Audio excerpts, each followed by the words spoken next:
Bienvenidos todos a continuar el estudio del Apocalipsis. En esta ocasión lo vamos a hacer con un tema que para mí es el más importante de lo que hemos estudiado hasta ahora. Y todos aquellos que en algún momento vayan a escuchar este video, pues los invito a que se quiten los preconceptos y vean el video completo. Y al final saquen sus propias conclusiones.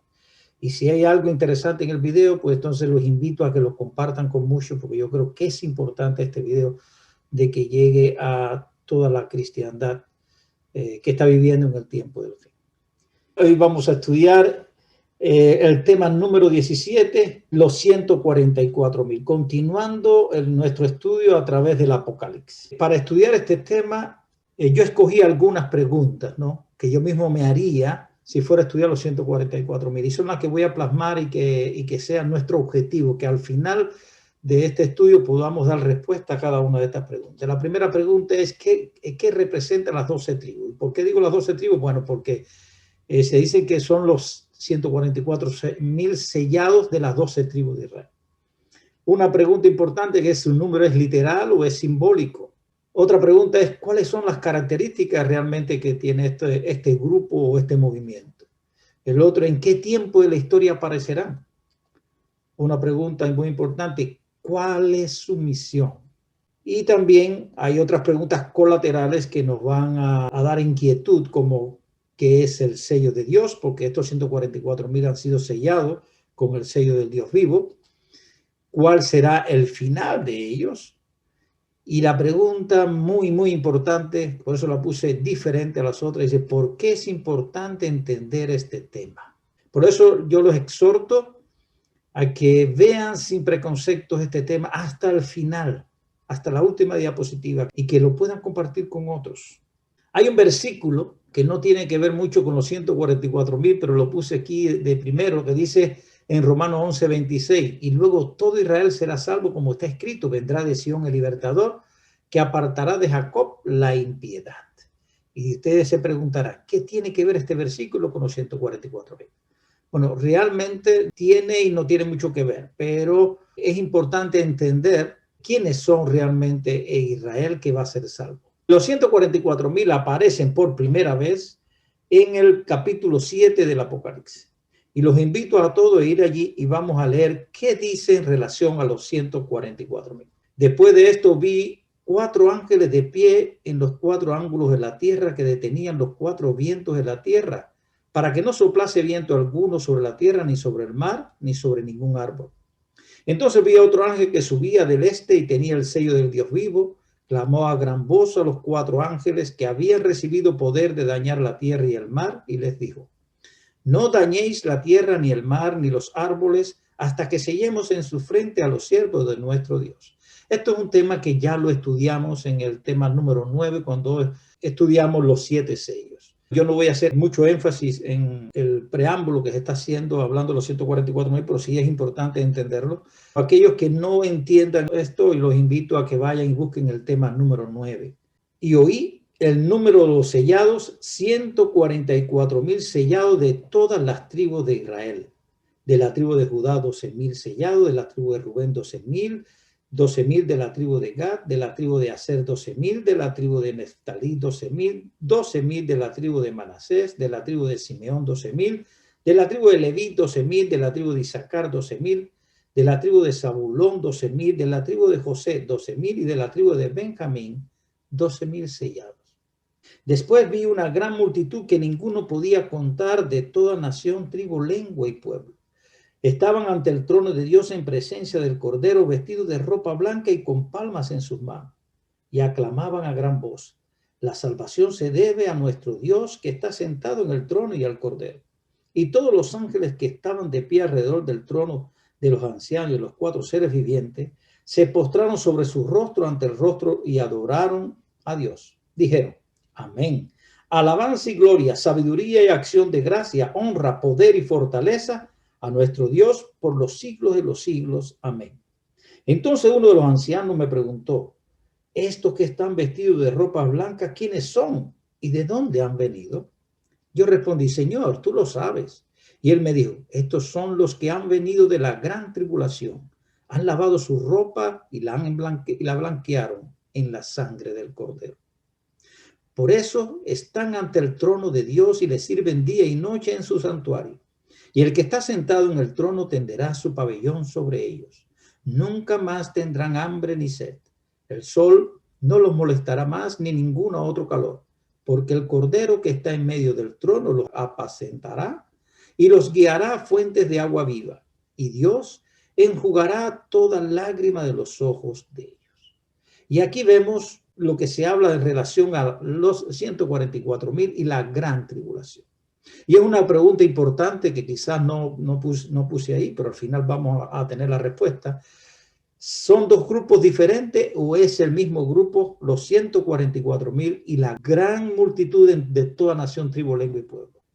Esa pregunta vamos a tener la respuesta. Bien, lo primero que nos llama la atención es dice que los números, los sellados, son sellados de todas las tribus de Israel. Entonces, yo creo que la primera pregunta que debemos hacernos, ¿qué representan las 12 tribus de Israel y qué papel tiene Israel dentro de la profecía? Sabemos lo que le pasó al pueblo de Israel. Israel rechazó al Mesías y Israel fue rechazado como pueblo, pero fue rechazado todos los que pertenecen al pueblo de Israel. Es una buena pregunta. Vamos a ver qué papel tiene Israel en la profecía.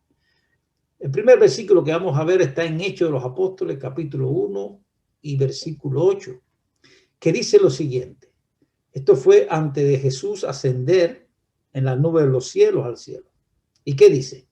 Pero recibiréis poder cuando haya venido sobre vosotros el Espíritu Santo y me seréis testigos en Jerusalén, en toda Judea, en Samaria y hasta lo último de la tierra. Es decir, Jesús le está diciendo a los discípulos antes de partir hacia el cielo que ellos van a recibir el Espíritu Santo y con el poder del Espíritu Santo, pues van a ser testigos y van a predicar el Evangelio. ¿A dónde? Dice que primero empezarán por Jerusalén, toda la provincia de Judea, en Samaria, y dice hasta lo último de la tierra, al mundo entero. Por eso es que en Mateo 28, la gran comisión que le da Jesús a sus discípulos, versículos 19 y 20, le dice lo siguiente. Por tanto, id a todas las naciones, haced discípulos, bautizándolos en el nombre del Padre, del Hijo y del Espíritu Santo, enseñadles a obedecer todo lo que os he mandado, y yo estoy con vosotros todos los días hasta el fin del mundo. Jesús le da a sus discípulos que eran judíos, que eran israelitas, le da la misión de la predicación del Evangelio. Mira lo que dice en Romanos 11:26, y es importante que vamos a estudiar mucho Romanos, porque es el apóstol San Pablo el más controvertido en relación a las interpretaciones que se hacen en relación a los temas sobre Israel y la iglesia de Dios. Romanos capítulo 11, versículo 26 dice lo siguiente. Y luego todo Israel será salvo, como está escrito. Vendrá de Sión el libertador que apartará de Jacob la impiedad. Y muchos han interpretado que todo Israel será salvo en un momento determinado de la historia. Esto que escribe el apóstol Pablo viene de una profecía dada a Isaías que se encuentra en el capítulo 59, versículos 20 y 21. Y mire lo que dice. Y vendrá el Redentor a Sión, y a los que se volvieren de la iniquidad en Jacob, dice Jehová. Y este será mi pacto con ellos, dice Jehová. El espíritu mío que está sobre ti y mis palabras que puse en tu boca no faltarán de tu boca, ni de la boca de tus hijos, ni de la boca de los hijos de tus hijos, dijo Jehová, desde ahora y para siempre. Levántate, resplandece, porque ha venido tu luz y la gloria de Jehová ha nacido sobre ti. Porque aquí que tinieblas cubrirán la tierra y oscuridad las naciones, mas sobre ti amanecerá Jehová, y sobre ti será vista su gloria, y andarán las naciones a tu luz y los reyes al resplandor de tu nacimiento. Y lo que se está refiriendo realmente la profecía de Isaías es que el Mesías iba a venir, ¿de dónde? De una de las 12 tribus, es decir, de Israel vendrá el Salvador. Y ahora mira lo que le dice Jesús a sus discípulos. Vosotros sois la luz del mundo. Una ciudad asentada sobre un monte no se puede esconder. Ni se enciende una luz y se pone debajo de un almud, sino sobre el candelero y alumbra a todos los que están en casa. así alumbre vuestra luz delante de los hombres, para que vean vuestras obras buenas y glorifiquen a vuestro Padre que está en los cielos. Nosotros los gentiles que hoy somos cristianos, creemos que Jesús nos dijo esto directamente a nosotros. Y es verdad, eso se lo dijo a todos aquellos que creen en él. Pero fue especialmente, se lo dijo a sus discípulos. Lo estaba diciendo la generación de su tiempo. Ustedes son llamados para ser luz del mundo. Esas son profecías que vienen del Antiguo Testamento. Isaías 59, 20, como acabamos de ver, en Jesús ellos van a recibir aquí el Espíritu Santo. Dice, el Espíritu mío es que está sobre ti.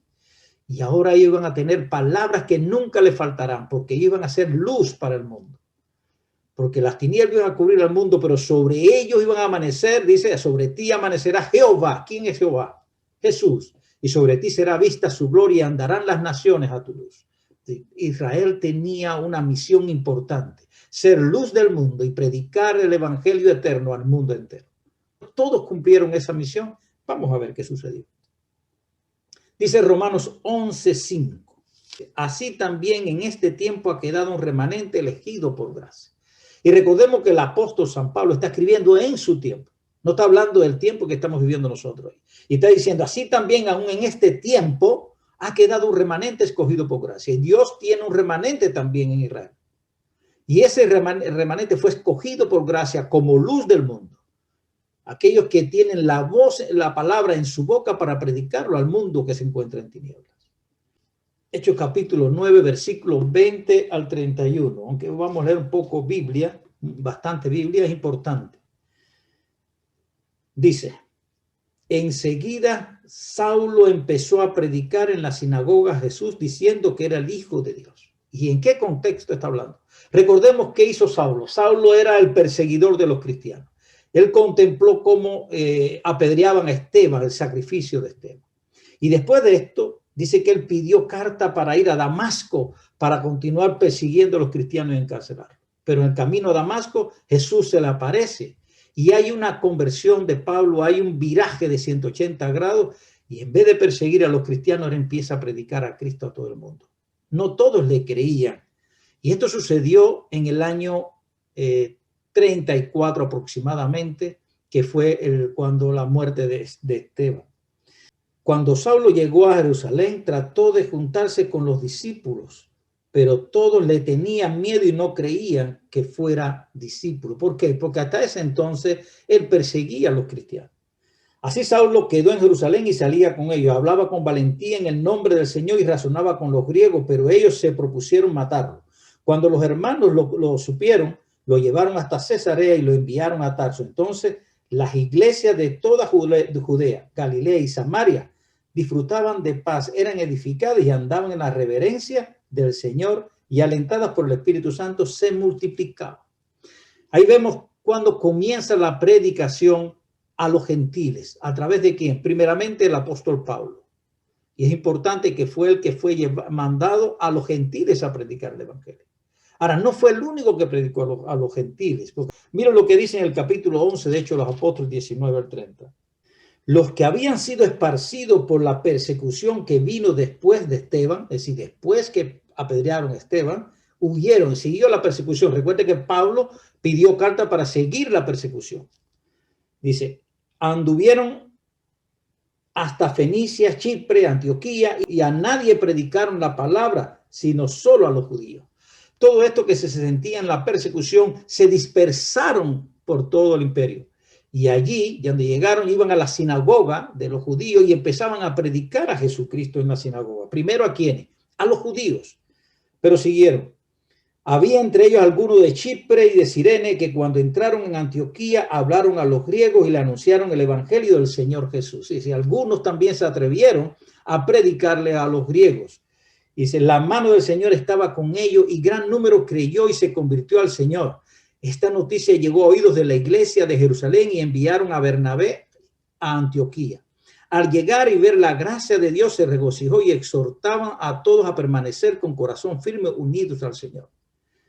Dice, quedaron todos un año allí con la iglesia y enseñaron a mucha gente. En Antioquía fue donde por primera vez los discípulos fueron llamados cristianos.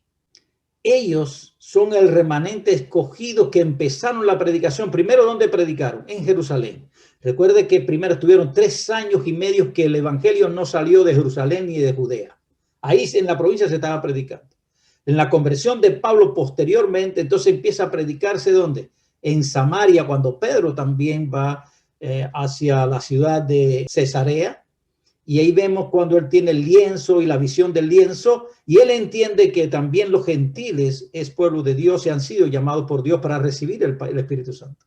Y son Pedro y el apóstol Pablo los que están destinados por Dios para predicar a los gentiles. Pero todos son judíos, todos son israelitas. No hay gentiles entre ellos. Entonces, ¿a quiénes se le empezó a llamar cristianos? A los judíos convertidos al cristianismo, aquellos que aceptaron el mensaje de Jesús. Y ese es el remanente que Dios tenía para cumplir la misión y que cumplieron la misión de ser luz del mundo. Por eso nosotros podemos conocer el evangelio hoy, porque hubo un remanente escogido por gracia que cumplieron la misión que Dios le mandó de predicar el evangelio a toda nación, tribu, lengua y pueblo. Y ahora esto, mira cómo se cumplió en Hechos de los Apóstoles, capítulo 2. Dice Hechos de los Apóstoles, capítulo 2, versículo 36. Recordemos qué sucedió cuando vino el día del Pentecostés. Dice que lenguas como de fuego cayeron sobre los discípulos y empezaron a hablar en lenguas y todo el mundo entendía y la predicación. Y fueron criticados y recordemos qué sucedió, que Pedro se levantó y fue el primer gran sermón de Pedro. Y mira lo que dice: sepa pues ciertísimamente toda la casa de Israel que a este Jesús, a quien vosotros crucificasteis, Dios le ha hecho Señor y Cristo. ¿Y a quién le estaba hablando Pedro? Le estaba hablando a todos los judíos que habían venido de todo el imperio donde estaban disgregados para celebrar el día del Pentecostés en Jerusalén. Al oír esto se compungieron de corazón y dijeron a Pedro y a los otros apóstoles: varones hermanos, ¿qué haremos? Pedro les dijo: arrepentíos y bautícese cada uno de vosotros en el nombre de Jesucristo para perdón de los pecados y recibiréis el don del Espíritu Santo.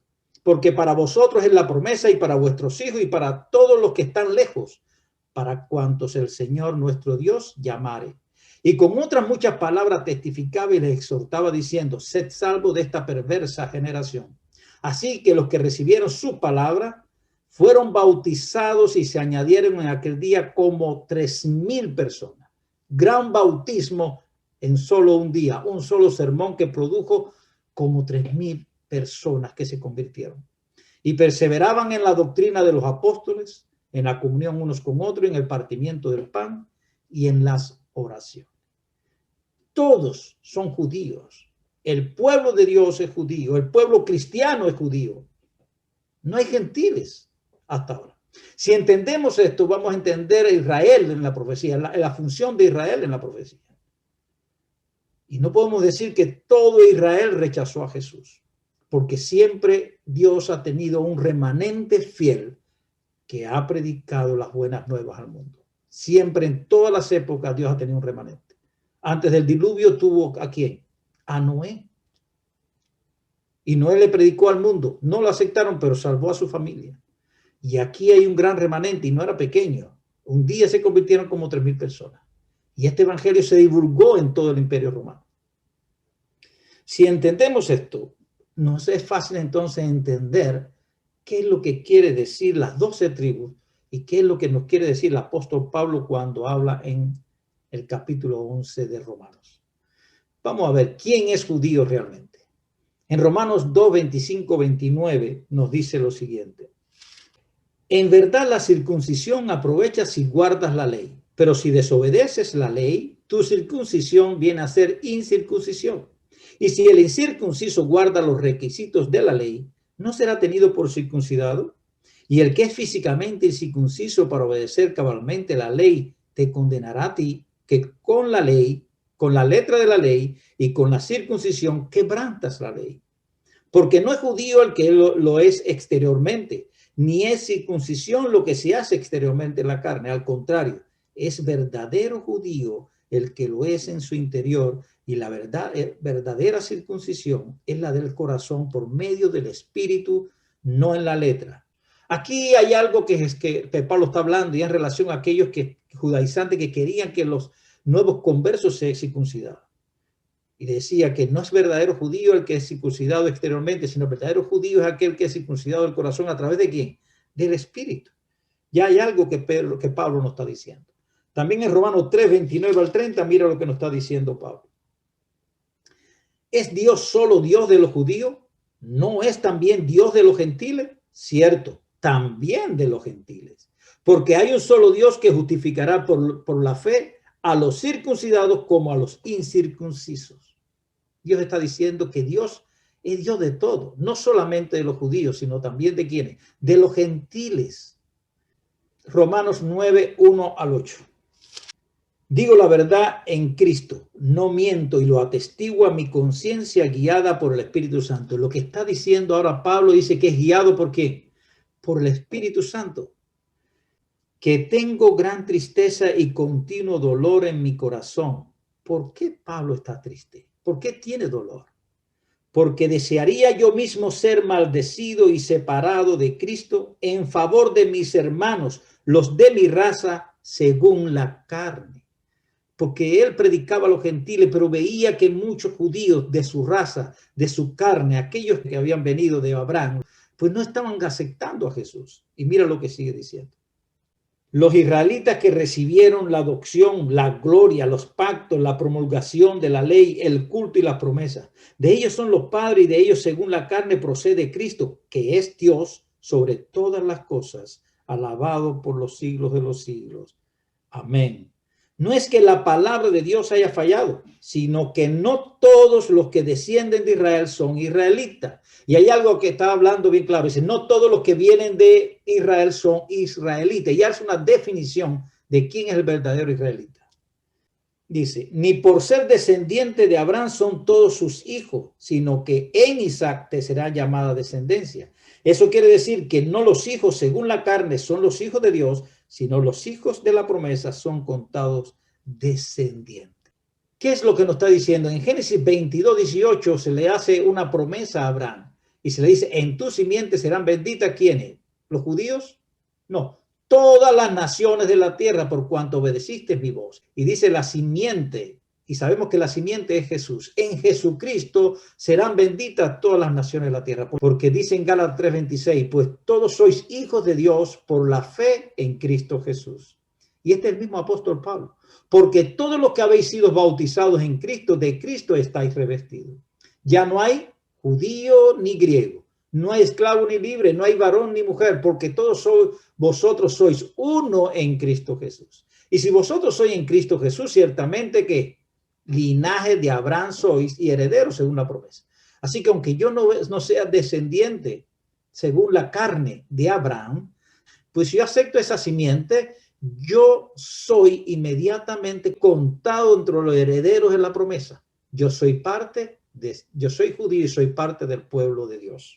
Vamos entonces ahora a estudiar un poquito Romanos 11. Y disculpen que me extienda en esto, pero esto es muy importante entenderlo porque no todo, y hay muchas doctrinas sacadas de Pablo que distorsionan lo que dice el apóstol Pablo. El capítulo 11 dice lo siguiente. Pregunto, ¿ha desechado Dios a su pueblo? Cuando dice a su pueblo está refiriéndose al pueblo de Israel. De ninguna manera, porque también yo soy israelita, descendiente de Abraham, de la tribu de Benjamín. Dios no ha desechado a su pueblo a quien de antemano conoció. ¿No sabéis qué dice de Elías la escritura? Como se queja ante Dios contra Israel. Dice, Señor, han dado muerte a tus profetas, han destruido tus altares. Yo solo he quedado y procuran matarme. ¿Y cuál fue la divina respuesta? Me he reservado 7,000 hombres que no han doblado la rodilla ante Baal. Así también en este tiempo ha quedado un remanente elegido por gracia. Y si es por gracia, ya no es en base a las obras. Si fuese por obra, la gracia ya no sería gracia. Dios tiene un pueblo también en ese tiempo. Es verdad que el pueblo de Israel como nación desechó al Mesías, no aceptó al Mesías. Pero hubo un remanente que siguió al Mesías y ese remanente se convierte en la luz para este mundo. Dice, ¿qué pues? Israel no alcanzó lo que buscaba, sino que los elegidos lo alcanzaron y los demás fueron endurecidos. Como está escrito, Dios le dio espíritu de sopor, ojos que no ven y oídos que no oyen hasta el día de hoy. Y David dice, sea vuelta su mesa en lazo y en red, en tropiezo y merecido pago. sus ojos sean oscurecidos para que no vean y agobiarles la espada y agobiarles la espalda para siempre. Otra vez pregunto, ¿ha tropezado para quedar caídos? De ninguna manera, pero su caída vino la salvación. Pero con su caída vino la salvación a los gentiles para provocarlos a celo. Y si su caída es para riqueza del mundo y su defección riqueza para los gentiles, ¿cuánto mayor riqueza traerá su plenitud? Gentiles, a vosotros hablo. Como soy apóstol de los gentiles, honro mi ministerio, con la esperanza de provocar a celo a los de mi raza y a salvar a algunos de ellos. ¿Qué es lo que está diciendo Pablo? Me duele mi raza. Yo soy judío, judío de raza. Pero ahora Dios permitió que ellos cayeran para que ustedes fueran injertados. Y vamos a ver la comparación que él hace.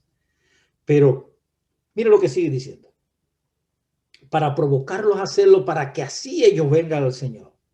Dice, porque si el rechazo de ellos ha sido la reconciliación del mundo, ¿qué será su readmisión sino vida de entre los muertos? Y si el primer fruto de la masa es santo, también lo es el todo. Y si la raíz es santa, también lo son las ramas. ¿Quién es la raíz? La raíz es Jesús. Si alguno, ¿y quién es la rama que se sostiene de la raíz? Sabemos que es el pueblo de Israel. Ese remanente que se mantuvo firme, siguiendo a Jesús. Y mira lo que sigue. Si algunas ramas fueron desgajadas y tú, siendo olivo silvestre, has sido injertado entre ellas y has sido hecho partícipe con ellas de la raíz y de la savia del olivo, no te jactes contra las ramas. Y si te jactas, sabes que tú no sustentas a la raíz, sino la raíz a ti. Dirás, las ramas fueron desgajadas para que yo fuese injertado. Bien, fueron desgajadas por su incredulidad y tú por la fe estás en pie. No te ensoberbezcas sino teme. Porque si Dios no perdonó a las ramas naturales, tampoco a ti te perdonará. Así considera la bondad y la severidad de Dios. La severidad con los que cayeron y la bondad contigo si permaneces en la bondad. De otra manera, tú también serás cortado. Y ellos también, si no permanecen en incredulidad, serán injertados, que poderoso es Dios para volverlos a injertar. Porque si tú fuiste cortado del que por naturaleza es olivo silvestre y contra natura fuiste injertado en el buen olivo, cuánto más estos que son las ramas naturales serán injertados en su propio olivo. Hermanos, para que no presumáis de sabios, quiero que entendáis este misterio. El endurecimiento vino a una parte de Israel. ¿Qué dice? ¿El endurecimiento vino a todo Israel? No, a una parte de Israel. ¿Y para qué vino? Hasta que ha llegado la plenitud de los gentiles. Y así todo Israel será salvo, como está escrito, vendrá de Sión el libertador que quitará la impiedad de Jacob. Y este será mi pacto con ellos cuando quite sus pecados. Y aquí lo que quería, por eso fue el tema que el versículo que escogí al principio. Nosotros somos gentiles, somos silvestres, somos pecadores. Y ahora existe el buen olivo o el olivo natural. Y ahora en este olivo natural es desgajado muchas ramas. Muchos israelitas que no creyeron en Jesús cayeron. Pero hay algunos que se mantuvieron en el árbol. Y eso fueron luz para nosotros, para atraernos a nosotros y para que el Espíritu Santo entonces nos injertara a nosotros en ese árbol. Nosotros, el cristianismo no es nada aparte del judaísmo. A veces vemos cómo separamos realmente el judaísmo que se practica hoy no es el judaísmo de los apóstoles, pero es la misma religión. Ellos muchos rechazaron al Mesías, pero muchos otros quedaron en pie y muchas otras ramas quedaron en el árbol. Y esas fueron las ramas que sirvieron de luz para que nosotros pudiésemos ser injertados a través del Espíritu Santo y por la fe en Cristo Jesús en ese gran árbol. Por lo tanto, ¿quién es ese buen olivo? ¿Quién es el pueblo de Dios? Pues el pueblo de Dios son todos aquellos que están injertados y que son sostenidos por la raíz. ¿Y esa raíz quién es? Jesucristo. y por la savia del Espíritu Santo. Ese es el pueblo de Dios hoy, que está constituido tanto en toda la historia, que por judíos naturales, que por gentiles, que han aceptado el evangelio por fe y han sido injertados en el gran árbol. Ese es el pueblo de Dios. No hay dos pueblos. Dios tiene un solo pueblo. Esto es importante entenderlo para poder entender los 144,000. Ahora, vamos a empezar en qué tiempo de la historia aparecen los 144,000. Ya sabemos que las 12 tribus de Israel son tribus literales. Pertenecemos todos aquellos que han aceptado a Jesús son miembros de las 12 tribus de Israel. Por lo tanto, somos miembros del pueblo de Dios y somos parte de los 144,000 que son sellados. Esto es un concepto importante. Vamos a ir entonces a Apocalipsis capítulo 7 y vamos a continuar estudiando sobre los 144,000. ¿En qué tiempo de la historia aparecerá? Bien, Apocalipsis 7, donde aparece por primera vez los 144,000, en el contexto que aparece, en el contexto del sexto sello. Y sabemos que el sexto sello, primero voy a darle un concepto, qué cosa es un interludio. Un interludio, lo busqué para que lo puedan tener, del latín interludere, es una pieza o pasaje musical que se interpreta entre dos partes o sesiones de una misma obra. Por ejemplo, cuando hay una obra de teatro o algo, entre una sesión y otra ponen algo intermedio, una información intermedia. Eso se llama un interludio. Porque Apocalipsis 7 es el interludio que narra los acontecimientos que suceden entre las dos sesiones que describen durante el sexto sello de Apocalipsis capítulo 6, primera parte del 12 al versículo del 12 al 13 y la segunda parte del capítulo 6 del 14 al 17. Y ahora el capítulo 7 viene como en respuesta a la pregunta del capítulo 6, versículo 17. Vamos a ir un momentico al sexto sello, pero los invito a que estudien el tema número 9 en relación a los 7 sellos. Mira qué nos dice el sexto sello. Miré cuando abrió el sexto sello, se produjo un gran terremoto, el sol se ennegreció como un saco de silicio, la luna se volvió toda como sangre y las estrellas del cielo cayeron sobre la tierra como la higuera echa sus higos cuando es sacudida por un fuerte viento. Ahí tenemos los primeros acontecimientos que suceden. ¿Y qué son? Son señales en el sol, las lunas y las estrellas, que son señales que nos están anunciando el fin, que comienza el final ya de la primera gran persecución o de la primera gran tribulación que le aconteció al pueblo de Dios entre el año 538 y 1798, la persecución que hubo durante toda la Edad Media. Y esa es la primera descripción, la primera parte del capítulo 6 o del sexto sello. Ahora, en la segunda parte, el capítulo 7 muestra qué sucede entre esta parte y la siguiente que vamos a describir ahora. Dice la segunda, a partir del versículo 14. El cielo se replegó como un pergamino que se enrolla y todo monte y toda isla fueron removidos de su lugar.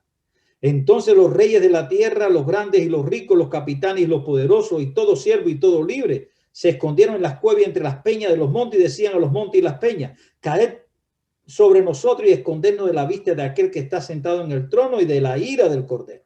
Ahí nos está describiendo eventos que van a suceder después de la segunda persecución del pueblo de Dios, es decir, de la gran tribulación. El pueblo de Dios en la época del cristianismo ha tenido dos grandes persecuciones. La primera gran tribulación fue de 538 a 1798. Durante toda la Edad Media, la época de la Inquisición, la persecución de todo el pueblo de Dios, que genera también la época del protestantismo, producto de este comportamiento de la Iglesia Católica, que persigue a todos por hereje y los quiere matar, eliminar. Y la segunda gran tribulación que va a suceder previo antes de la segunda venida de Cristo. Y estos dos acontecimientos se narran en este capítulo 6, en el tiempo del sexto sello. Y ahora hay una gran pregunta al final.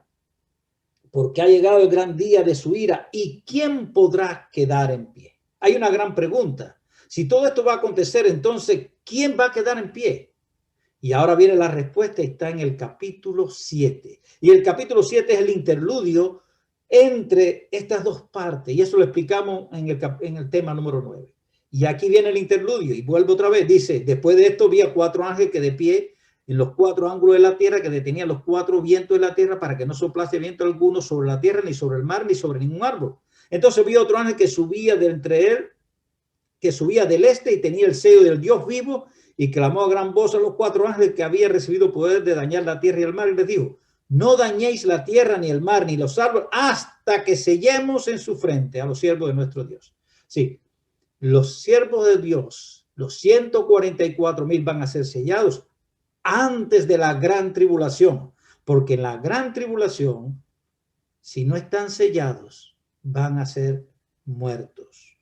Y ahí vienen los sellados. Y después, en el capítulo 7, en el versículo 9, a partir del versículo 9, nos muestra ya ese pueblo victorioso que pasó por la gran tribulación. Vamos a ver.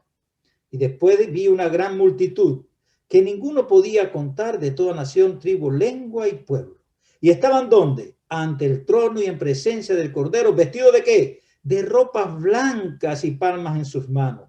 Y clamaban a gran voz, la salvación se debe a nuestro Dios que está sentado en su trono y al Cordero. Y todos los ángeles que estaban de pie alrededor del trono, de los ancianos y de los 4 seres vivientes, se postraron sobre su rostro ante el trono y adoraron a Dios. Entonces, en el versículo 13, uno de los ancianos me preguntó, estos que están vestidos de ropas blancas, ¿quiénes son y de dónde han venido? Y ahora mira de dónde vinieron. Yo respondí, Señor, tú lo sabes. Y él me dijo, estos son los que han venido de la gran tribulación. Han lavado su ropa y la blanquearon en la sangre del Cordero. Por eso están ante el trono de Dios y le sirven día y noche en su santuario. Y el que está sentado en el trono tenderá su pabellón sobre ellos. Y nunca más tendrán hambre ni sed. El sol no los molestará más ni ningún otro calor. Porque el Cordero que está en medio del trono los apacentará y los guiará a fuentes de agua viva y enjugará toda lágrima de los ojos de ellos. Vemos el pueblo de Dios que ha sido sellados ante la gran tribulación. Pasan la gran tribulación, son un pueblo triunfante y después están ante la presencia de Dios que les sirve día y noche.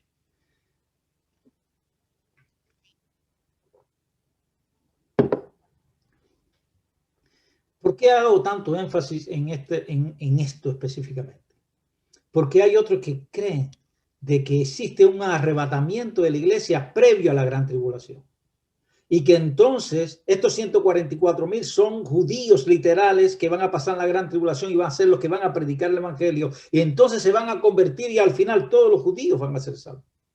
Pero ahora Dios no, en el quinto evangelio, que es el Apocalipsis, en ningún momento está nombrando de tal arrebatamiento.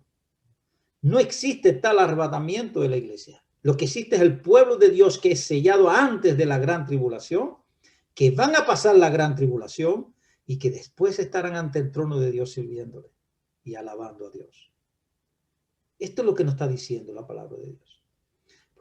Ahora, ¿cómo podemos entender los 144,000 y la gran multitud? Esos son números simbólicos. Eso significa simplemente la multiplicación de 12 por 12. Y al final multiplicado por 1000. Una forma de exponenciar. ¿Por qué? Tenemos 12 tribus, pero también tenemos 12 apóstoles.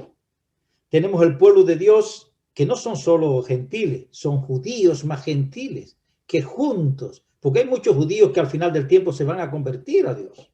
Y van a formar parte y van a volver a ser injertados en el árbol. Hoy hay muchos judíos que están creyendo en Jesús. Y se están convirtiendo, se están injertando en el árbol. Y todos formarán un solo pueblo. Y recordemos que aquel pueblo, aquel que no sea sellado, pues no podrá pasar por la gran tribulación como pueblo de Dios, porque no tendrá la protección de Dios. No lo va a tener. Solamente aquellos que son sellados. Recordemos qué pasó en Israel, en Egipto, disculpen. En Egipto estaba el pueblo de Dios. Y Dios le dijo, ustedes van a sacrificar un cordero el día de la Pascua. Y sacrifica el día 14 del primer mes, ustedes van a sacrificar el cordero. Y van a tomar la sangre y la van a poner en el dintel, en los postes de la puerta. Y cuando pase el ángel de la muerte, donde esté esa marca, la sangre del cordero, pues pasará y no habrá mortandad. Pero en la puerta donde no esté la sangre, va a morir cada primogénito. Y así sucedió. Y esa es la marca que Dios tenía en el Egipto. Y hoy Dios va a tener un sello también, que va a sellar al pueblo de Dios. Y donde esté el sello de Dios, Él va a proteger a ese pueblo. Pero donde no esté el sello de Dios, no hay protección divina durante la gran tribulación. Y esto es importante entenderlo. Por eso yo digo que este es el tema más importante de todos. Vamos a seguir. Apocalipsis 7 dice que el sexto sello describe los acontecimientos del tiempo del fin previos al cierre del tiempo de gracia y la segunda venida de Jesús. Y acontecimientos que se describen durante la segunda venida. Esto ya lo vimos ya. Es decir, el sexto sello describe dos tipos de acontecimientos que describen el final de las dos grandes tribulaciones que va a pasar el pueblo de Dios en la historia del cristianismo. La primera gran tribulación durante 1260 años, descritas en Daniel y descritas en el Apocalipsis, del 538 a 1798, y la segunda gran tribulación que está por venir, previa a la segunda venida de Cristo. Y intermedio de los dos, a partir de 1798 hasta que comience la segunda gran tribulación, que es el cierre del tiempo de gracia, es el sellamiento del pueblo de Dios, y ahí está el Apocalipsis 7 como interludio, explicando qué sucederá con el pueblo de Dios. El interludio, que es el sellamiento de los 144,000, ocurre entre estos dos acontecimientos, antes del cierre del tiempo de gracia y de la segunda venida de Jesús. Describe además al pueblo victorioso en la presencia de Dios. Y este pueblo victorioso pasaron el tiempo de la gran tribulación que sobrevendrá al mundo después del cierre del tiempo de gracia, en la cual se describen las 7 últimas plagas. Si no lo quieren ver, mira qué fácil dice. Nunca más tendrán hambre ni sed, el sol no los molestará más, ni ningún otro calor. Si vamos a las plagas que van a venir, y está en el capítulo 15, 16, la cuarta plaga, ¿qué dice? El cuarto ángel derramó su copa sobre el sol y le fue dado quemar a los hombres con fuego, y los hombres se quemaron con el gran calor y blasfemaron el nombre de Dios, que tiene poder sobre estas plagas, y no se arrepintieron para darle gloria. ¿Qué le pasó a aquellos que no estaban protegidos? ¿Qué pasó? Pero fueron quemados por el sol. Pero el pueblo de Dios sí sintió calor, pero no fueron quemados por el sol, fueron protegidos ante las plagas. El pueblo de Dios sellado no va a pasar por ninguna de estas plagas. Sí, va a pasar durante el tiempo de las plagas, pero va a ser protegido. Sentir calor, claro, el sol va a quemar a las personas que no tengan el sello de Dios. Por eso es que dice, nunca más tendrán hambre ni sed, ni el sol les molestará, ni ningún otro calor, porque el Cordero que está en medio del trono los apacentará y los guiará a fuentes de agua viva, y Dios enjugará toda lágrima de los ojos de ellos. Pasaron angustia, la angustia de Jacob tuvieron que pasarla, la inseguridad de saber si estaban salvos o no. Esa inseguridad, la angustia de Jacob van a pasarla, pero Dios va a enjugar toda lágrima. El segundo contexto donde se habla, dice, pasaron hambre, sed, y el sol no les molestó, descrito en la cuarta plaga, pero salieron victoriosos, y son el pueblo victorioso de Dios que estará vivo cuando Jesús regrese en gloria y majestad.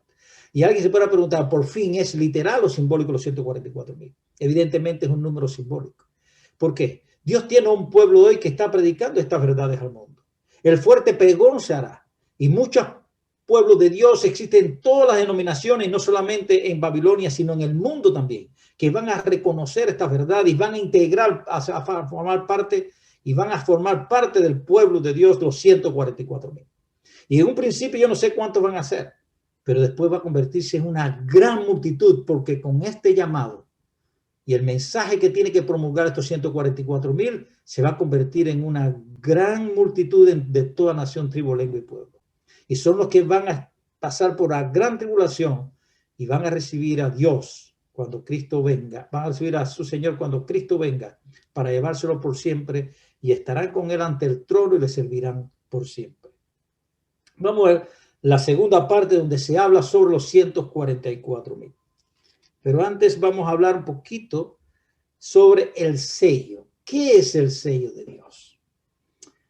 Aquí hay mucha controversia, porque yo he visto muchos pastores que dicen que el sello de Dios es el Espíritu Santo, y tienen 100% de razón. ¿Somos sellados con qué? Con el Espíritu Santo. Cuando nosotros aceptamos a Jesús, Él nos dará el don, Él nos da el don del Espíritu Santo. Y mira lo que dice Efesios 1:13. En Él también vosotros, habiendo oído la palabra de verdad, el evangelio de vuestra salvación, y habiendo creído en Él, fuiste sellados con el Espíritu Santo de la promesa. Creemos en Jesús y somos sellados ¿con qué? Con su Espíritu Santo. Mira lo que dice Apocalipsis 2:17. Estas son características del pueblo de Dios, de estos 144,000. Entonces el dragón se llenó de ira contra la mujer y fue a hacer guerra contra el resto de la descendencia de ella. ¿Contra quién? Contra el remanente. Recuerda que Dios siempre tiene un remanente. Y mira las características. Los que guardan los mandamientos de Dios y tienen el testimonio de Jesucristo. Sabemos que el testimonio de Jesucristo, según Apocalipsis 19:10, es el espíritu de profecía. Pero hay un detalle importante. Dice que guarda los mandamientos de Dios. Mira qué dice en relación a los 144,000 en el capítulo 14, versículo 12. Aquí está la paciencia de los santos, los que guardan los mandamientos de Dios y la fe de Jesús. Entonces, las características que tiene este pueblo son tres características. La importante, primera siempre, guarda los mandamientos de Dios. Tienen el testimonio de Jesús y tienen la fe de Jesús. Tres requisitos para formar parte de este pueblo. Ahora, mi pregunta es, si somos sellados con el Espíritu Santo, ¿es posible guardar los mandamientos de Dios sin haber recibido el Espíritu Santo? Nosotros dimos dos temas sobre ley y gracia. Y ahí el que no pueda entender un poquito esto puede ir a esos dos temas que dimos sobre la ley y la gracia para que puedan entender. Pero la palabra es rotundamente no. ¿Por qué? Porque nosotros sin el Espíritu Santo somos ¿qué? Carnales. Y la ley de Dios es espiritual. Por lo tanto, si nosotros somos carnales, no podemos guardar una ley espiritual. Y yo le expliqué que nosotros podemos guardar una ley humana porque es una ley carnal. Por ejemplo, la ley del tránsito, otro tipo de leyes que formula el ser humano, podemos guardarla perfectamente. ¿Por qué? Porque somos carnales, pero una ley que es espiritual, nunca siendo carnales podemos guardarla. Es imposible, si nosotros nos hemos sido sellados con el Espíritu Santo, guardar los mandamientos de Dios. Y ahora nos quedaría otra pregunta. ¿Cuál es la señal externa que muestra que tenemos el sello de Dios? Porque ¿podemos ver el Espíritu Santo en la persona? No, podemos ver algo externo en la persona que nos sugiere que tiene el Espíritu Santo, pero no podemos ver el Espíritu Santo en la persona. ¿Quién es sellado? ¿Quién no es sellado? ¿Quién tiene el Espíritu Santo? ¿Quién no? Imposible. Ahora, sí hay cosas externas que pueden darnos a nosotros la convicción de que tiene el Espíritu Santo, que guardamos los mandamientos de Dios por fe. Es decir, si nosotros somos capaces de guardar los mandamientos de Dios, es simplemente porque tenemos el Espíritu Santo. Eso es matemática. Si no tienes el Espíritu Santo, no puedes guardar los mandamientos. Ahora, si guardas los mandamientos, es porque tienes el Espíritu Santo. Porque es imposible guardar los mandamientos de Dios si no has sido sellado con el Espíritu Santo. Mira lo que dice el apóstol San Juan en capítulo 1, primera de Juan, capítulo 2, versículos 3 al 6. Y en esto sabemos que nosotros le conocemos si guardamos sus mandamientos. Y sigue diciendo, si nosotros, el que dice yo le conozco y no guarda los mandamientos, tal es mentiroso y la verdad no está en él. ¿Quién es la verdad? Cristo es la verdad. Si tú dices que andas en Cristo, pero no guardas sus mandamientos, dice que Cristo no está en ti, porque es la verdad, es Cristo.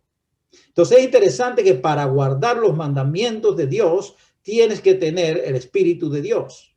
Ahora, ¿cuántos mandamientos de Dios hay que guardar? Bueno, la ley dice que son 10. Santiago dice, si obedeces los mandamientos, pero desobedeces solamente un punto, dice, te haces culpable de toda la ley. Porque el que dice no matarás, también dice no cometerás adulterio. Ahora dice, si no matas, pero cometes adulterio, eres transgresor de la ley. Entonces, ¿cuántos mandamientos son? 10. Mira lo que dice Ezequiel 20:12. Y les di también mis sábados para que fuesen por señal entre mí y ellos. Ah, Dios tiene una señal que está dentro de los 10 mandamientos y para que supiesen que yo soy Jehová que los santificó. Mira, está hablando del Espíritu Santo, de santificar. Dios santificó el sábado, pero Dios también se te santifica para que guardes el sábado. Mira lo que sigue diciendo y se lo dice a Moisés en Éxodo 31:12. Habló además Jehová a Moisés diciendo, tú hablarás a los hijos de Israel. ¿No decimos que somos israelitas? ¿Que fuimos injertados por la fe en Cristo Jesús? Pues mire, si eres israelita, en verdad vosotros guardaréis mi sábado, porque el sábado es señal entre mí y vosotros, por vuestras generaciones, para que sepáis que yo soy Jehová que os santifico. Es interesante que es el Espíritu Santo de Jehová el que nos santifica y santifica su sábado. Ahora, el sábado de Dios es el sello de Dios de que eres pueblo de Dios y de que estás sellado entre los 144,000. Y dice, ¿por qué? Muy sencillo. Si buscamos en Éxodo 20 y leemos los 10 mandamientos, un sello que debe tener algunas características, ¿cierto? Un sello debe decir que el nombre, tiene que decir el título y tiene que decir el territorio que gobierna. Un sello real decía el nombre del rey, decía el título rey de Francia, por ejemplo, y el territorio Francia. Acuérdate del día sábado para santificarlo. Fíjate, no dice día domingo, no dice otro día. Acuérdate del día sábado para santificarlo. 6 días trabajarás y harás toda tu obra, pero el sábado es día de reposo del Señor tu Dios. ¿De quién es el sábado? De los judíos. Dice que es día de reposo del Señor tu Dios, día de Jehová. No hagas ningún trabajo en él, ni tú, ni tu hijo, ni tu hija, ni tu siervo, ni tu criada, ni tu bestia, ni tu extranjero. Si nosotros somos extranjeros, pero hemos aceptado a Jesús, nos hemos incorporado en el pueblo de Dios. Somos extranjeros, tenemos que guardar el sábado también. El que está dentro de tu puerta, porque en 6 días hizo Jehová el cielo y la tierra. ¿Quién es Jehová? El mar y todas las cosas que contiene, y reposó en el 7º día. El título que tiene Jehová, ¿cuál es? El creador de los cielos y la tierra. Y sigue diciendo, por eso el Señor bendijo el sábado y lo declaró santo. Dice el nombre Jehová, el título creador y el territorio, los cielos y la tierra. Por lo tanto, encontramos un sello de Dios. Aquí los que guardan el domingo creen que el sábado fue clavado en la cruz. El único mandamiento que fue clavado en la cruz fue el sábado, porque los otros 9 mandamientos los mantienen. Y dice que si tú le dices que si puedes matar, te van a decir inmediatamente que no. Pero puedes transgredir el sábado, sí. Y dice porque fue cambiado. Lo que no existe ni un versículo en la Biblia donde el sábado fue cambiado. Dios santificó un día. ¿Saben algo? El pueblo de Israel se dividió y el pueblo de Israel sufrió persecución por la idolatría. ¿Qué pasó? Vamos a hablar un poquito sobre el pueblo de Israel. Sabemos que en Abraham se hizo la promesa, vino a través de Isaac, y a través de Isaac siguió la promesa, tuvo a Jacob. Jacob fue el padre de los 12 hijos, tuvo 12 hijos, son las 12 tribus de Israel. Sabemos lo que pasó con José, que fue llevado a Egipto, lo vendieron sus hermanos, y allí quedaron en Egipto por 400 años. Y después cuando regresan, que Dios lo hace regresar a través de Moisés, y las grandes maravillas que hizo a través de Moisés, regresan y toman el territorio. Sabemos que todo el territorio fue dividido en 12 tribus. Y estas 12 tribus era un solo pueblo, mientras el primer rey, ¿quién fue? Saúl fue el primer rey. Después vemos al rey David, que fue un hombre conforme al corazón de Dios. Y sabemos que después viene su hijo Salomón. Y Salomón hizo muchas cosas buenas, pero hizo muchas cosas malas. Entre ellas que tuvo muchas mujeres, muchas concubinas, muchas esposas y concubinas. Y muchas eran extranjeras. ¿Y qué hacía? Pues venía y le construía palacios a las concubinas, a las esposas, para que ellas pudieran adorar a su Dios. Y así entró la idolatría al pueblo de Dios. Imagínense, hay una gran controversia. El pueblo de Dios, que el rey ahora había introducido la idolatría. Y Dios dijo que iba a dividir al pueblo por causa de lo que había hecho Salomón, pero que no serían los días de Salomón por amor a David su padre. Y ya después de la muerte de Salomón, el reino se divide en 2. 10 tribus que quedan al norte, donde se llaman las tribus de Israel, y 2 tribus al sur, las tribus de Judá. Judá las componían 2 tribus fundamentales, que es la tribu de Judá y la tribu de Benjamín. Continúa la idolatría más en las tribus del norte. ¿Y qué pasó con las tribus del norte? Bueno, que alrededor del año 722, Asiria vino e invadió todo el territorio de Israel y ellos fueron llevados cautivos y fueron dispersados por todo el mundo. Y desaparecen las 10 tribus de Israel del norte.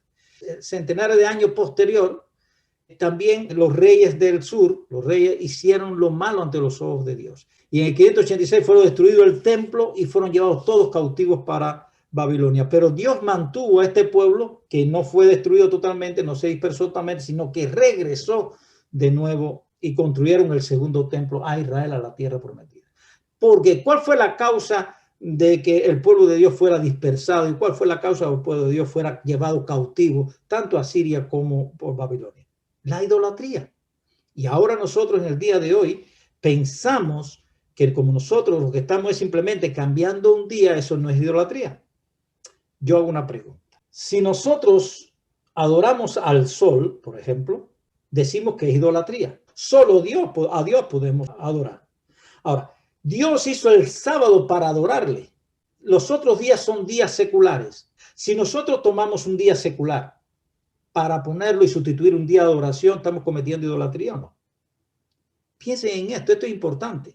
Dios tiene un día que es un día que fue bendecido por Dios, un día que fue santificado por Dios, apartado para la adoración.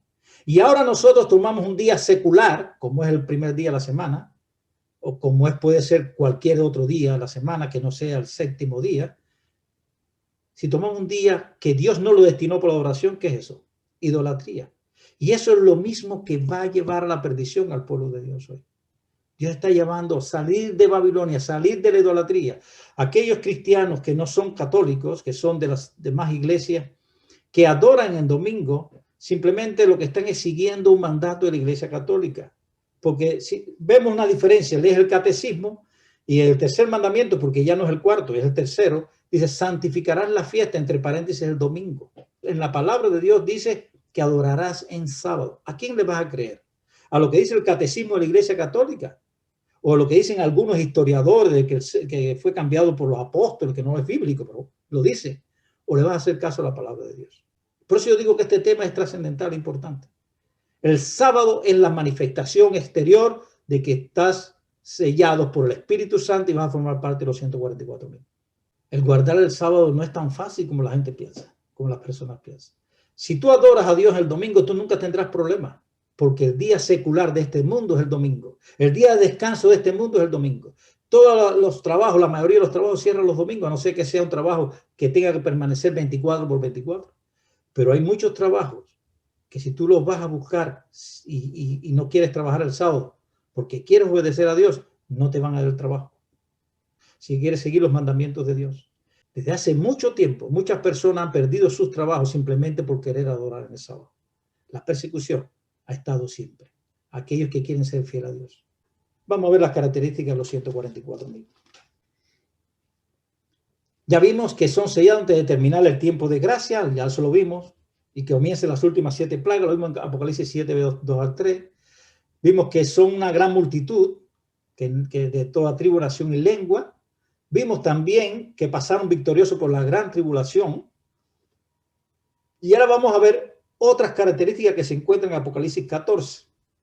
Entonces miré y vi al Cordero de pie sobre el monte Sión y con él 144,000 que tenían el nombre del Cordero y el nombre de su Padre escrito en su frente. Y oí una voz del cielo como el estruendo de muchas aguas, como el estampido de un gran trueno. Sin embargo, era el sonido de arpistas que tañían sus arpas. Cantaban un canto nuevo ante el trono, ante los 4 seres vivientes y ante los ancianos. Y ninguno podía aprender ese canto sino los 144,000 que fueron redimidos dentro de la tierra. Estos son los que no se contaminaron con mujeres porque son vírgenes. Estos son los que siguen al Cordero por donde quiera que va. Estos fueron comprados de entre los hombres por primicia para Dios y para el Cordero. Y en su boca no se halló engaño porque son sin mancha. Aquí hay una serie de características que aparecen nuevas y otras que se repiten del capítulo 7. Y vamos a ver en qué contexto aparece ahora esta descripción de Apocalipsis 14. Inmediatamente antes hay la primera bestia, Apocalipsis 13, y una segunda bestia que dice lo siguiente. Con las señales que se le permitió realizar en presencia de la primera bestia, engaña a los habitantes de la tierra y les manda que hagan una imagen de la bestia que estuvo la herida de espada y vivió. Se le permitió infundir aliento a la imagen de la primera bestia para que la imagen pudiera hablar y dar muerte a todos los que no adoren a la imagen y a la bestia.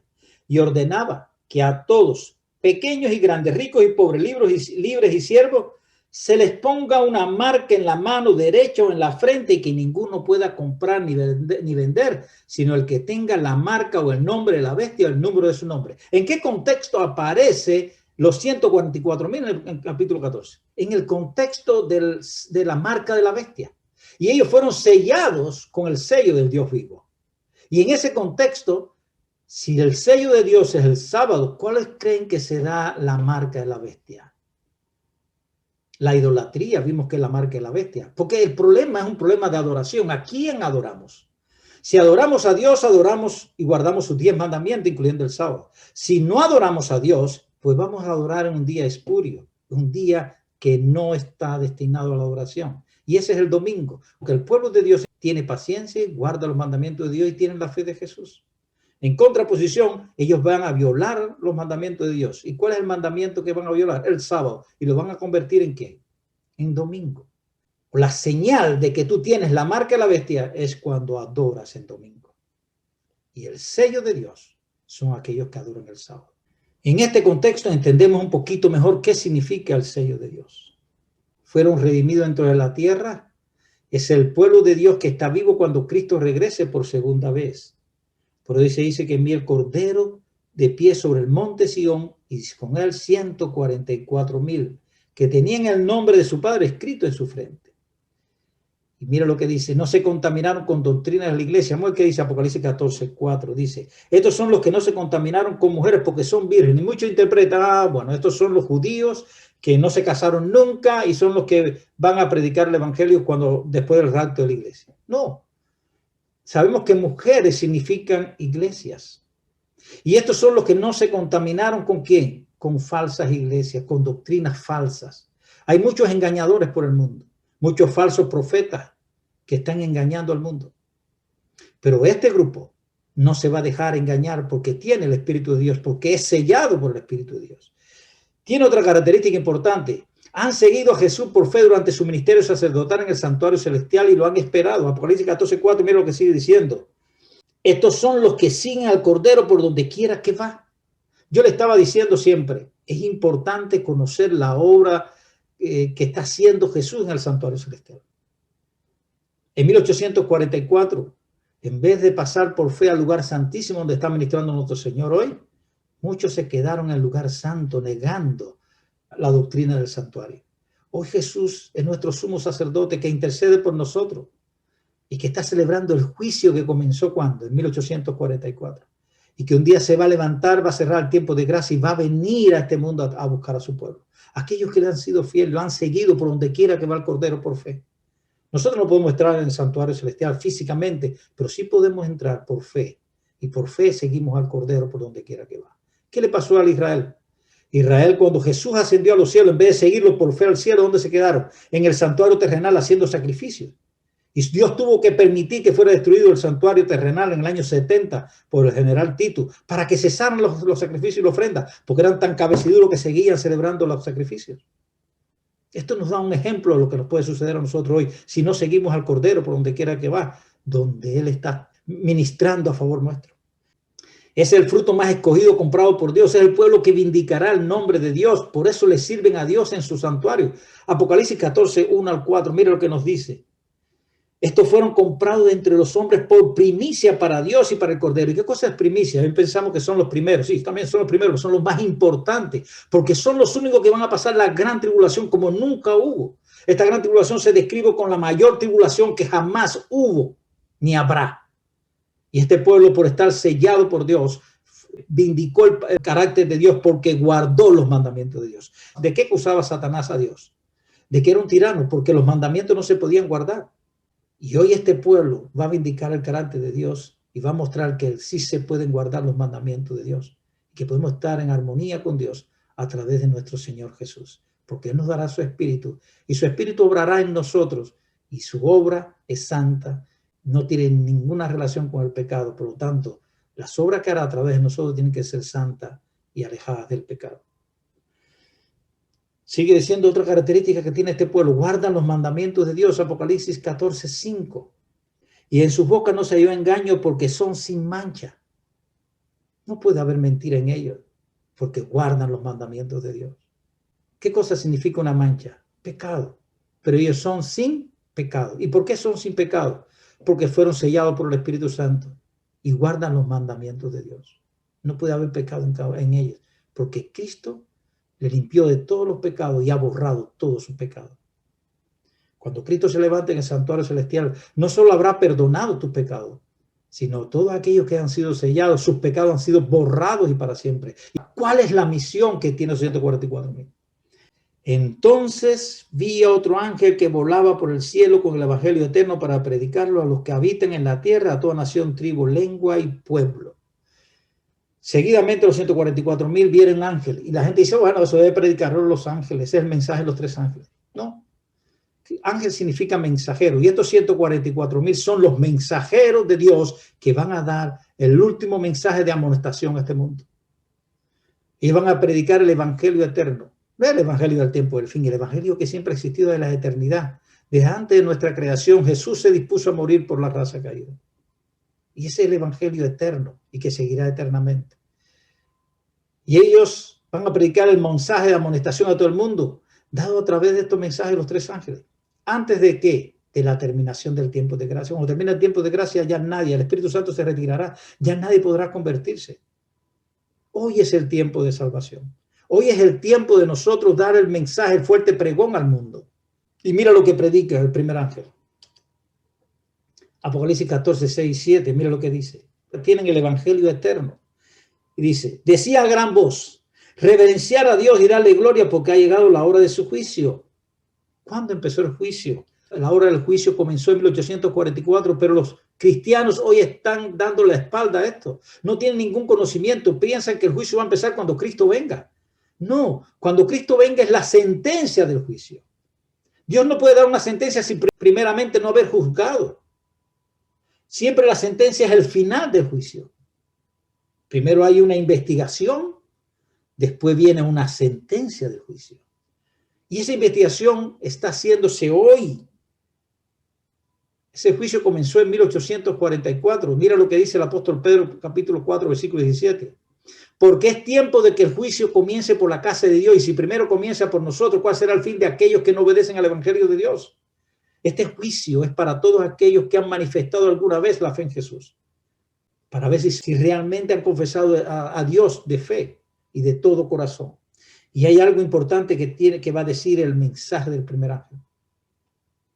Y adorar al que hizo el cielo y la tierra, el mar y la fuente de las aguas. El problema es de adoración. ¿Qué les recuerda eso? El mismo que dice el 4º mandamiento. Porque en 6 días hizo Jehová ¿qué? El cielo, la tierra, el mar y todas las cosas que en él. Por eso Jehová bendijo el sábado y lo declaró santo. Mira lo que dice. Y adorar a aquel que hizo el cielo y la tierra y el mar y la fuente de las aguas. Tenemos que adorar a nuestro Creador. Y el sábado es el sello que nos dice que estamos llenos de su espíritu y podemos adorar el sábado y vamos a guardar los 10 mandamientos. Seguimos con la misión y ahora viene el mensaje del segundo ángel, capítulo 14, versículo 8. Dice, un segundo ángel le siguió diciendo, ha caído Babilonia, la gran ciudad, porque ha hecho beber a las naciones del vino del furor de su fornicación. Babilonia ha caído. ¿Y quién es Babilonia? Mira, vamos a ir al capítulo 18 para que ustedes vean qué cosa es Babilonia. Dice, después de esto vi a otro ángel descender del cielo con gran poder y la tierra fue iluminada con su gloria y clamó con potente voz. Ha caído la gran Babilonia. No solamente lo dice en el capítulo 14:8, sino que otro ángel lo apoya en el mensaje del capítulo 18. Y se ha vuelto, ¿qué cosa? Habitación de demonios, guarida de todo espíritu inmundo y albergue de toda ave sucia, aborrecible. ¿Por qué ha caído Babilonia? Porque se ha convertido en guarida de demonios, en guarida de espíritu inmundo. Albergue de toda ave sucia, aborrecible. Porque todas las naciones han bebido del vino del furor de su fornicación. Todas las naciones han fornicado con ella. Y los mercaderes de la tierra se han enriquecido en su excesiva lujuria. Y mira ahora el gran mensaje que di. Y oí otra voz del cielo que decía, salid de ella por lo mío para que no participéis de su pecado y no recibiréis de sus plagas. Llamado, ha caído Babilonia. Pero ahora viene el mensaje del tercer ángel. Mire lo que dice el mensaje del tercer ángel. Se los voy a leer. Un tercer ángel lo siguió diciendo a gran voz, si alguno adora a la bestia y a su imagen, si no aceptan guardar los mandamientos de Dios, si no aceptan el sábado, siguen insistiendo que el domingo es el día de adoración, y aceptan la imagen, la marca de la bestia, dice, este también beberá del vino de la ira de Dios vaciado puro con las copas de su ira, y serán atormentados con fuego y azufre ante los santos ángeles y ante el Cordero, y el humo de su tormento sube para siempre jamás. Y los que adoran a la bestia y a su imagen y los que reciban la marca de su nombre no tienen reposo ni de día ni de noche. Mira lo que sigue diciendo Apocalipsis 18. Y oí una voz del cielo que decía, salid de ella por lo mío para que no participéis de su pecado y no recibáis de su plaga. ¿Para que no participáis de qué? De sus pecados. ¿Y qué cosa es pecado? Transgresión de la ley. Transgredir el sábado es pecado. Si obedeces toda la ley, pero desobedeces en un punto, te haces transgresor de toda la ley. Entonces, Dios está haciendo un llamado de salir de Babilonia. En Apocalipsis 17:5. Y en su frente, hablando de Babilonia, un nombre escrito, un misterio, Babilonia la grande, la madre de las rameras y de las abominaciones de la tierra. A veces pensamos que Babilonia es una iglesia. No, Babilonia no es una iglesia. Porque esa Babilonia tiene hijas, es madre de las rameras. ¿Y sabe cómo la iglesia católica llama a los protestantes? Las hijas separadas, que deben volver al redil, se han convertido en rameras, porque obedecen lo que dice la madre.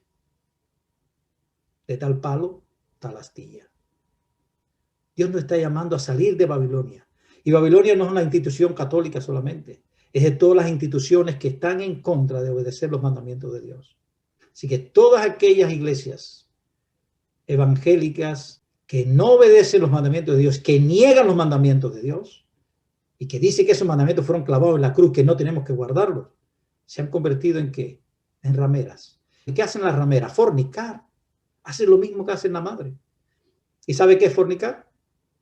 Pues hacer algo que es ilícito.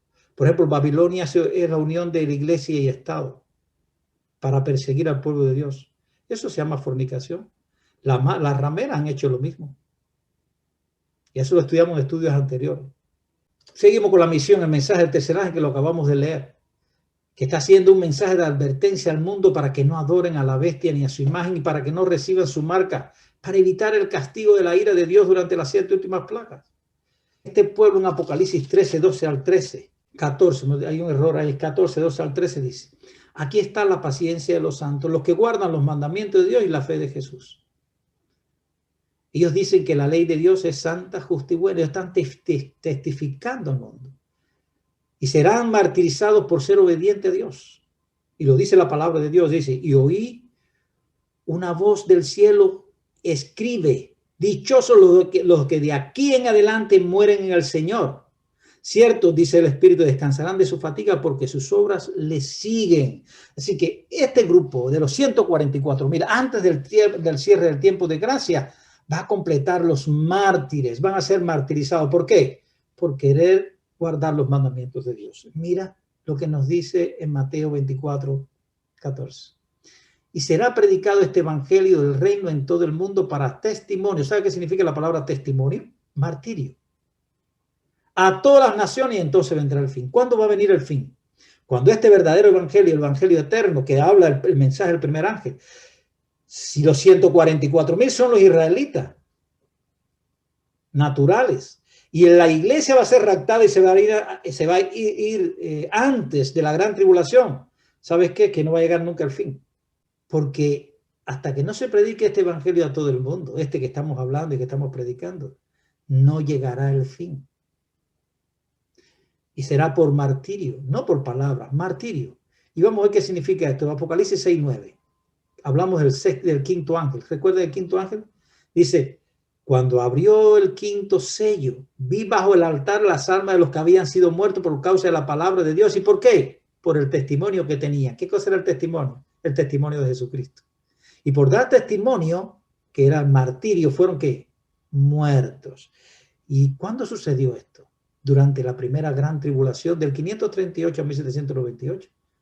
Cuando Babilonia perseguía al pueblo de Dios por hereje y lo llevaba a la Inquisición. Capítulo 6, versículo 11. Y se le dieron ¿a qué?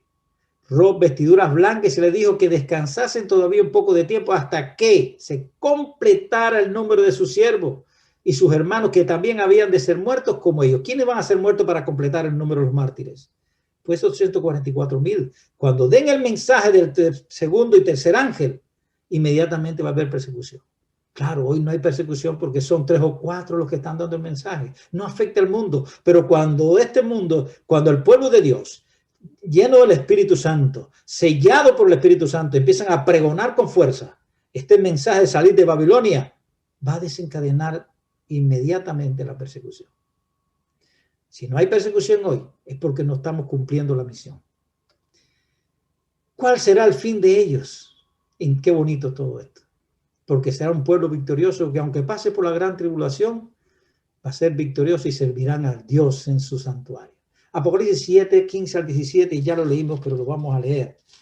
Por eso están ante el trono de Dios y le sirven día y noche en su santuario. Y el que está sentado en el trono tenderá su pabellón sobre ellos. Nunca más tendrán hambre ni sed. El sol no los molestará más ni ningún otro calor, porque el Cordero que está en medio del trono los apacentará y los guiará a fuente de agua viva. Y Dios enjugará todas lágrimas de los ojos de ellos. En 14, 1 al 3, mira qué bonito. Entonces miré y vi al Cordero de pie sobre el monte Sión, y con él 144,000 que tenían el nombre del Cordero y el nombre de su Padre escrito en su frente. Y una voz del cielo, como estruendo de muchas aguas, como el estampido de un gran trueno. Sin embargo, era el sonido de arpistas que teñían sus arpas y cantaban un canto nuevo ante el trono, ante los 4 seres vivientes y ante los ancianos. Y ninguno podía aprender ese canto, sino los 144,000 que fueron redimidos de entre la tierra. Y Apocalipsis 15, 2 al 4, porque piensa que ahí se acabaron los 144,000. No, 144,000 es el pueblo de Dios hasta que venga Cristo. Y mira lo que dice Apocalipsis 15, del 2 al 4. Y vi como un mar de vidrio mezclado con fuego, y los que habían alcanzado la victoria sobre la bestia y su imagen, su marca y el número de su nombre estaban sobre el mar de vidrio con las arpas de Dios. ¿Quiénes van a estar sobre el mar de vidrio? No dice que son los 144,000. Y no dicen que estos son los que han alcanzado la victoria sobre la marca de la bestia, sobre su imagen, y cantaban el canto de Moisés, siervo de Dios, y el canto del Cordero, diciendo: grande y maravilloso son tus obras, Señor Dios Todopoderoso, justo y verdadero son tus caminos, Rey de las naciones. ¿Quién nos reverenciará y glorificará tu nombre, Señor? Porque solo tú eres santo. Todas las naciones vendrán y te adorarán, porque tus actos de justicia han quedado manifiestos. Lindo final de los 144,000. Mira lo que dice el espíritu de profecía. Hasta ahora he hablado todo lo que dice la palabra de Dios, ¿no verdad? Vamos a ver si el espíritu de profecía coincide. Dice en Conflicto de los Siglos, página 707. Hablando de los 144,000, dice: cantan un cántico nuevo delante del trono. Un cántico que nadie podía aprender sino aquellos 144,000. Es el cántico de Moisés y del Cordero. Un canto de liberación. Ninguno sino los 144,000 pueden aprender aquel cántico, pues es el cántico de su experiencia. Lo que ellos vivieron durante la gran tribulación. Solo ellos podrán cantarlo. Ningún otro ha tenido la experiencia de eso.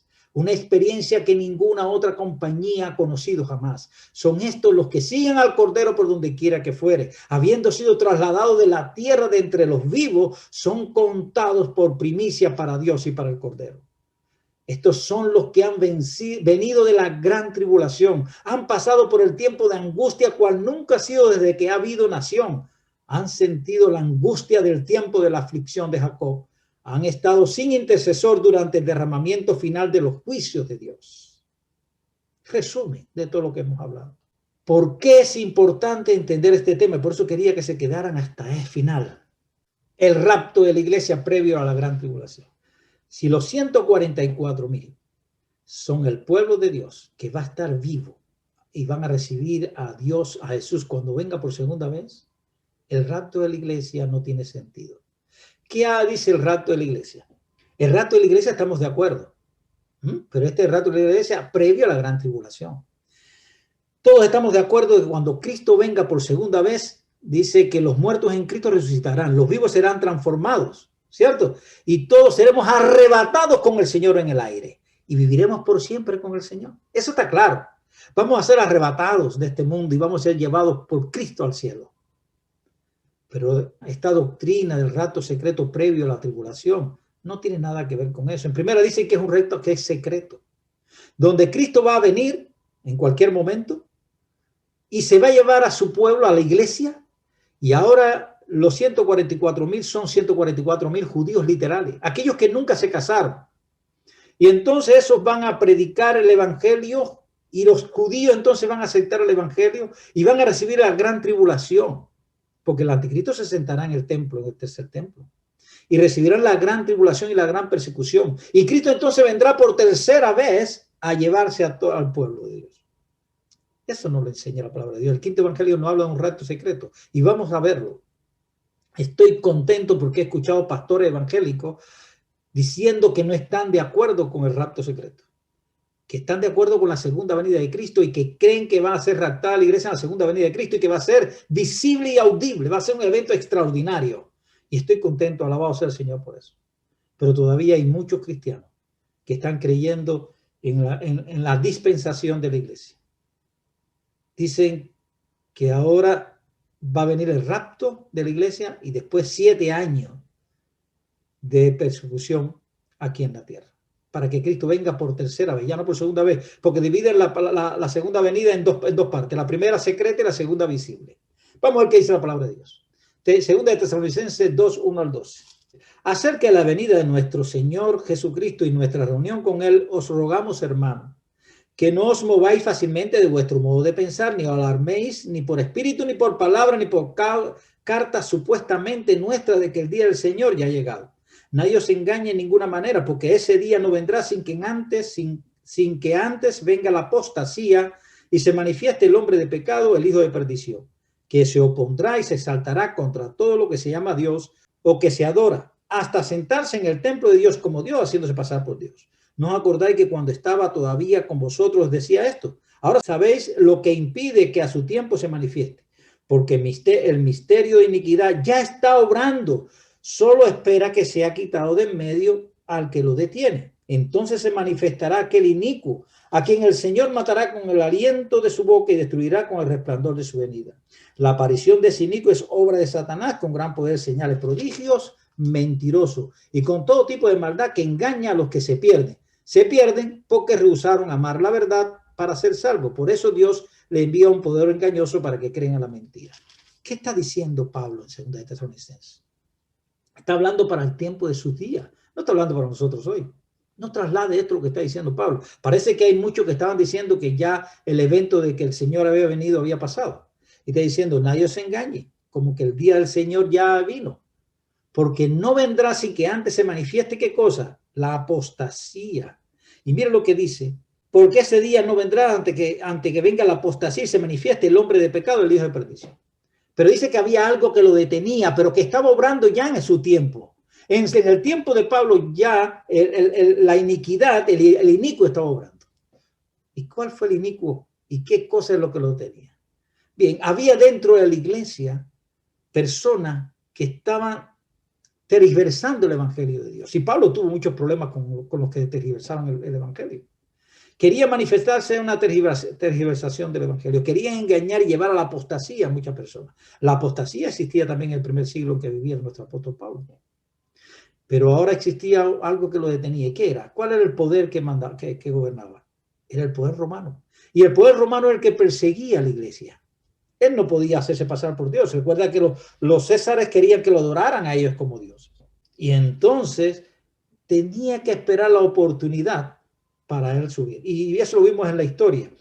Cuando Constantino en el año 313 hace el edicto y hace la concesión con el cristianismo, y después se legaliza el cristianismo como la religión oficial del Imperio Romano, vemos cómo cae el Imperio Romano de Occidente y pierde su poder. Y al perder su poder, vemos que el que surge en Roma como cabeza de Roma es el Papa. Y ahí viene el inicuo. Aquel que se sienta en el templo de Dios haciéndose pasar por Dios. ¿No dice que el Papa es el representante de Dios en la tierra? Aquel que es infalible como Dios, aquel que puede perdonar pecado. ¿No se está sentando en el templo de Dios haciéndose pasar por Dios? El inicuo ya vino hace mucho tiempo. Se ha manifestado, tuvo una herida mortal en 1798, pero va a resurgir otra vez. Esa herida mortal va a ser sanada y va a perseguir de nuevo al pueblo de Dios. Y va a venir una segunda tribulación como nunca la hubo. Hizo la primera gran tribulación y va a ejecutar la segunda persecución contra el pueblo de Dios. ¿Y qué estamos ciegos? Vamos a ver, vamos a seguir. Primera de Tesalonicenses 4, 13 y 18 dice lo siguiente. Hermanos, no queremos que ignoréis acerca de los que duermen para que no se entristezcáis como los que no tienen esperanza. Creemos que Jesús murió y resucitó y que Dios traerá con Jesús a los que durmieron en él. Por eso os decimos en palabra del Señor que nosotros que vivimos, que habemos quedado hasta la venida del Señor, no precederemos a los que durmieron. ¿Qué pensaba Pablo? Pablo pensaba que en su tiempo iba a venir Cristo, en un principio. Después él dice, ya yo estoy para ser sacrificado. Se dio cuenta que en su tiempo ya Cristo no iba a venir. Pero sí hubo un tiempo donde el apóstol Pablo pensó que Cristo podía venir en su tiempo. Y dice, nosotros que hemos quedado vivos, no precederemos a los que durmieron, a los que están muertos, sino que mira lo que dice. Porque el mismo Señor descenderá del cielo con voz de mando y con voz de arcángel y con trompetas de Dios, y los muertos en Cristo resucitarán primero. Dice que Cristo vendrá y dice que habrá que trompetas de Dios, voces. ¿Dónde está el secretismo? ¿Dónde está el secreto? Lo oculto. Si va a ser visible. Y dice que los muertos en Cristo resucitarán primero y después luego nosotros seremos transformados, dice él. Porque el mismo Señor descenderá del cielo con voz de mando, con voz de arcángel y con trompeta de Dios, y los muertos en Cristo resucitarán primero.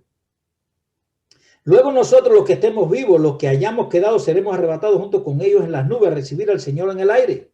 Y así estaremos siempre con el Señor. Por tanto, alertaos unos a otros con estas palabras. Y esto se mantiene vigente para nosotros hoy. Porque si él creía que venía en su tiempo, nosotros creemos que viene en nuestro tiempo. Por lo tanto, alertemos. Porque cuando Cristo venga, va a haber una gran resurrección de muertos. Pero nosotros los 144,000, la gran muchedumbre que esperamos al Señor, vamos a ser transformados y juntos formaremos un solo pueblo que ascenderá con el Señor en el aire. Mira lo que nos dice 1 Corintios, mismo el apóstol Pablo, cómo se aclara. 1 Corintios 15, 51 y 52. Os voy a decir un misterio. Fíjate lo que va a decir él, un misterio. No todos dormiremos, pero todos seremos transformados. En un instante, en un abrir de ojos, a la final trompeta, porque se tocará trompeta, y los muertos serán resucitados incorruptibles y nosotros seremos transformados, porque es necesario que esto corruptible sea vestido de incorrupción y esto mortal de inmortalidad.